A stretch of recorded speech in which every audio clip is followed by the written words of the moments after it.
choses de la vie, épisode 42. Vivre avec un handicap. Ce qui m'a poussée à créer un podcast, c'est avant tout ce sujet-là. Je voulais l'aborder depuis un moment, mais j'avais envie d'attendre pour en parler simplement et à cœur ouvert. Et aujourd'hui, c'est le bon moment. Ce sujet va se dérouler en deux parties. D'abord, je vais vous parler du handicap visible, avec un retour d'expérience en tant qu'aidante pour un malvoyant. Et ensuite, une deuxième partie sur le handicap invisible qui traite en fait d'une maladie chronique qui s'appelle la myasthénie. Composer avec le handicap dans son quotidien, c'est quelque chose qui est récurrent chez une personne malade. Chaque jour est une nouvelle montagne à gravir et aucune journée ne se ressemble. Il y a une citation de Guillaume Musso dans son livre Sauve-moi qui me parle beaucoup. Il dit, je cite, « Soigner les gens, ce n'est pas seulement rechercher les causes de la maladie, c'est leur donner l'espoir que demain sera mieux qu'hier. » Donc première partie, être l'aidant d'une personne handicapée, donc en l'occurrence d'une personne déficiente visuelle. Tout a commencé en fait avec mon voisin qui est déficient visuel et qui avait besoin de bénévoles, de juges de ligne en fait pour un jeu qui s'appelle le torbal. Donc le torbal, c'est une discipline sportive qui se joue aussi au niveau national même. Donc il y a bien une équipe de France. Le torbal est un sport qui a été inventé, créé après-guerre pour les gueules cassées et qui avaient des problèmes visuels essentiellement. Et donc on leur mettait un bandeau sur la tête pour que tout le monde soit au même niveau de handicap pour ne rien voir du tout. Aujourd'hui on met des lunettes de ski, c'est plus simple. Enfin des lunettes de ski qui sont noires. Donc le terrain en fait il est composé de buts de chaque côté du terrain qui prennent toute la largeur en fait du terrain. Et 3 joueurs sont positionnés le long de ces buts. Et en partie centrale, il y a 3 lignes de ficelle, une ficelle centrale et 2 autres lignes de part et d'autre sur lesquelles on accroche des grelots. Donc on a un ballon qui est léger, dans lequel il y a des grelots. Donc il va rouler en fait d'un côté à l'autre du terrain, qui est lancé par un joueur qui va être au sol ou debout. Mais la personne qui réceptionne le ballon donc du côté adverse est obligée de rester en fait sur les genoux ou couchée en fait, donc c'est ce qu'on appelle plonger. Voilà. C'est un sport qui est très très intéressant, qui est très visuellement aussi intéressant à regarder parce que c'est quelque chose d'inhabituel, on doit vraiment rester en plein silence et donc j'ai tout de suite dit oui quand on m'a demandé d'être bénévole pour ce sport. Être juge de ligne, donc c'est se mettre. Donc il y a 4 juges de ligne pour chaque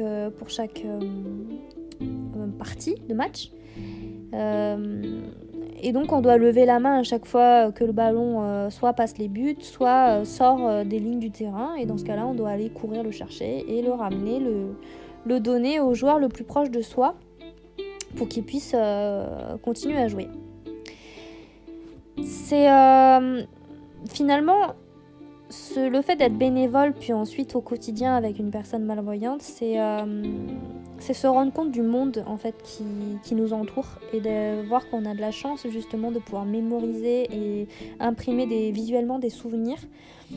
On se rend pas compte que ces personnes-là sont vraiment dans leur bulle et il y a une solitude qui s'installe et cette peur d'être abandonné et d'être tout seul, de finir tout seul en fait. Et pourtant ils ont de joie de vivre, il n'y a pas de souci, mais il y a des instants où on se retrouve face à soi-même avec juste son esprit et sa propre voix, sa propre tête en fait, et pas de couleur, juste le toucher et l'audition, l'ouïe en fait. Être aidant, c'est quelque chose qui est difficile à gérer aussi parce que on a toutes les inquiétudes, les doutes de la personne, mais aussi les siens. C'est-à-dire qu'être tout le temps à l'affût du moindre obstacle dans la rue, de la marche, de la borne, voilà, je donne mon coude et à chaque fois, je dois annoncer le nombre de marches, je dois annoncer les obstacles voilà, qui sont présents et c'est toujours un peu d'appréhension. Et c'est compliqué à gérer, mais on y arrive. Et moi, je me souviendrai toujours de la fois où je suis allée à Paris, où j'ai pu visiter le musée Rodin. On avait réussi à avoir des gants pour pouvoir toucher les statues, donc vraiment avoir une perception différente de l'art. Et ensuite, de mon voyage à Saint-Malo et au Mont-Saint-Michel, où en fait, la personne que j'aidais, que j'assistais, n'avait pas sa canne. Et d'être au milieu de cette foule, et pourtant avoir un handicap aussi présent, mais personne de l'extérieur ne pouvait savoir qu'il était déficient visuel parce qu'il n'avait pas sa canne. Donc traverser les remparts, la foule du départ de la route du Rhum avec une personne qui est malvoyante à son bras, éviter de cogner tout le monde, je vous dis ça reste en mémoire, vraiment. Bon, en tout cas, c'est une expérience à vivre vraiment, puisque en tant qu'architecte DE, je travaille dans une agence d'architecture où on doit respecter justement la réglementation accessibilité, et finalement le vivre au quotidien, ça a été un vrai coup de pouce, et maintenant je n'appréhende plus du tout les projets de la même façon. Et je sais pourquoi je dessine les choses comme ça, pourquoi la réglementation est aussi casse-pied, parce que en fait, même avec la réglementation, on se rend compte qu'il y a des difficultés au quotidien et qu'il y a beaucoup de choses à améliorer. Ensuite, on va entamer la deuxième partie, donc sur la maladie chronique, donc la myasthénie. En fait, finalement, c'est en étant bénévole et en étant aidante pour une personne malvoyante, en fait, que moi-même, j'ai voulu sortir du déni, vouloir sortir de ma spirale infernale et de vouloir en parler au fur et à mesure. J'avais commencé à en parler un petit peu autour de moi avec mes amis, mais pas autant que maintenant. C'est-à-dire que même si je faisais partie d'une association, que j'animais au départ le forum et les réseaux sociaux, et en fait, c'était pas pareil parce que j'avais l'impression d'aider les autres, mais moi, je me mettais en retrait. Je me sentais pas concernée, en fait. Et c'est finalement en rentrant dans le monde du travail que je me suis rendu compte de la difficulté et du fait que, oui, je ne suis pas comme les autres, je ne peux pas prétendre être comme les autres, et qu'il faut l'accepter, en fait. En fait, quand j'ai commencé le travail, même les stages, j'ai fait comme si de rien n'était, j'avais mes propres difficultés, je vois double en permanence et j'ai choisi le meilleur métier du monde, c'est-à-dire que j'ai choisi un métier qui demande de travailler 8 heures derrière un PC, enfin généralement, parce qu'on fait aussi du suivi de chantier et des réunions, mais généralement dans la plupart des agences on est 8 heures derrière un PC et que je dois dessiner des lignes et des traits. Et que voir double des traits, c'est pas évident. Franchement, je vais pas le cacher. Mon cerveau, même s'il est habitué et qui compense, et ben j'y arrive, je le fais. Mais c'est vrai que ça fatigue énormément et que quand j'arrive chez moi, là en ce moment je suis en télétravail, donc je suis encore chez moi quand je rentre chez moi, quand j'ai fini ma journée. Mais c'est vrai que la fatigue, elle s'accumule et c'est pas évident parce que je n'en parle pas autour de moi. Alors évidemment, j'ai commencé un petit peu, j'en ai parlé à à quelques collègues, vaguement, et heureusement j'ai une amie, donc c'est grâce à elle aussi que j'ai découvert l'agence dans laquelle je travaille, parce que il y a 2 ans, j'étais dans une autre agence, et comme je l'expliquais, j'avais démissionné, comme j'expliquais dans l'épisode Oser sa liberté. C'est que j'ai démissionné parce que c'était trop. J'étais arrivée à un stade où j'étais à la limite du burn-out. Parce que je faisais trop de choses, je me donne tout le temps à 200%. Et là, j'ai cumulé en fait toutes les tâches et la responsabilité des projets de l'agence où j'étais toute seule avec mon patron. Et lui-même avait des difficultés parce que sa femme a été en traitement chimiothérapie, radiothérapie au CHU et qui était très peu présent. Et quand on entame en fait le monde du travail, on entame sa vie active en fait en étant peu entourée, j'avais pas assez d'expérience finalement pour avoir le cran et pour avoir on va dire l'aplomb de supporter ça. Donc j'ai fait le choix de démissionner à l'époque et de rentrer dans cette agence où travaille mon amie. Et finalement, elle est beaucoup plus adaptée, elle est beaucoup plus à mon échelle parce que je n'ai pas tout à gérer, j'ai seulement les projets qu'on me confie et c'est largement suffisant.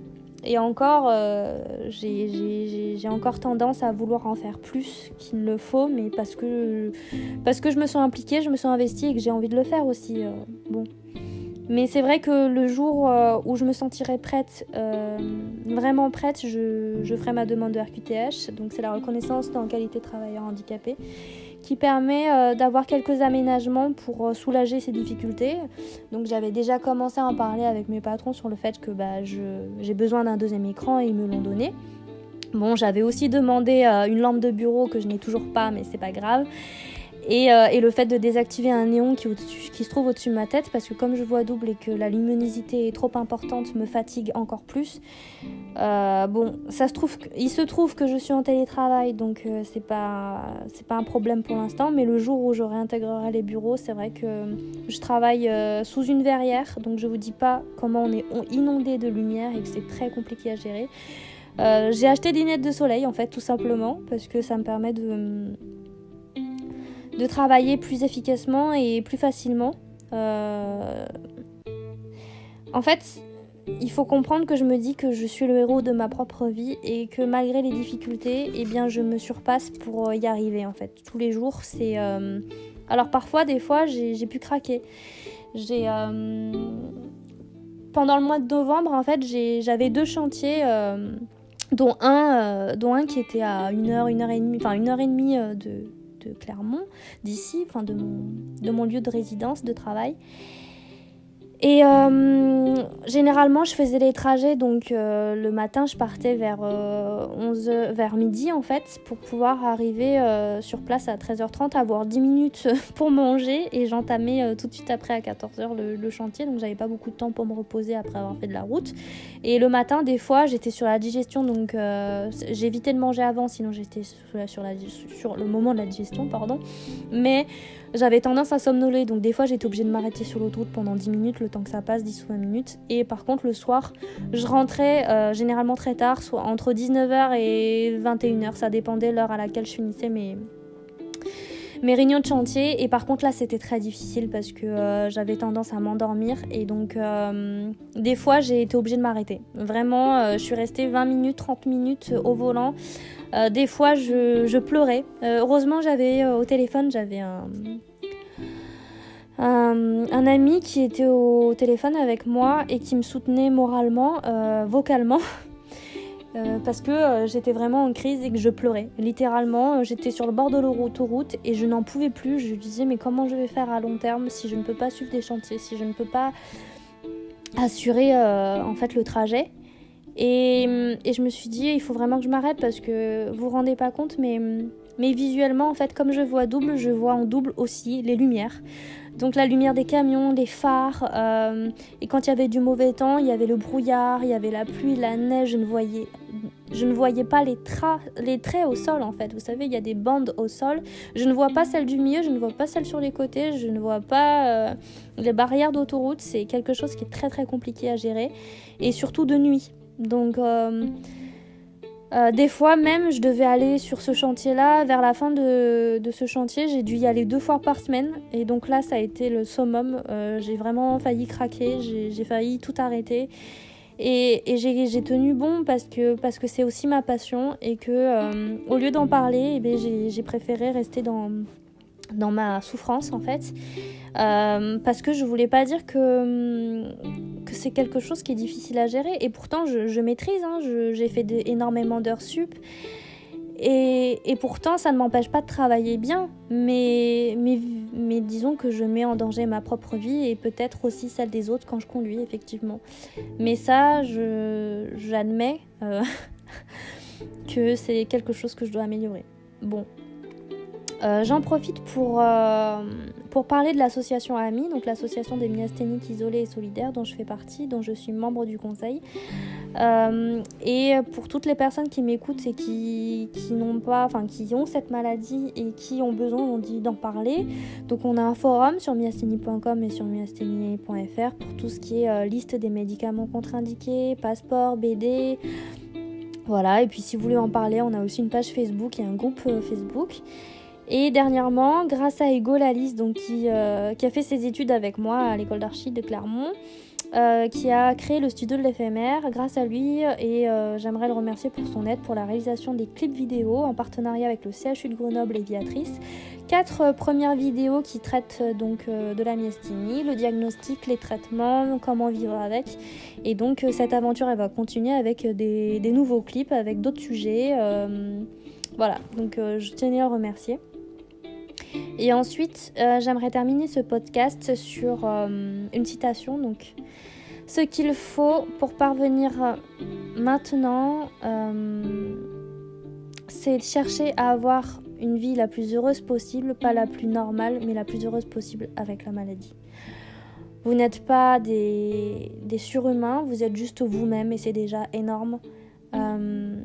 Acceptez votre différence, acceptez votre handicap parce que c'est ce qui vous aidera à avancer dans la vie et soyez indulgents vraiment envers vous-même. Vous faites déjà beaucoup de choses, vous faites de votre mieux tous les jours et vous n'avez pas honte. N'ayez pas honte, vous n'avez pas à rougir de votre situation et tant pis si les autres vous critiquent, tant pis si les autres ne comprennent pas, vous n'avez pas à vous justifier en permanence. Si vous n'avez pas envie de vous justifier, ne le faites pas. Si les gens vous comprennent, eh bien tant mieux. Et s'ils ne vous comprennent pas, tant pis, vous n'avez pas de temps à perdre avec ces personnes-là.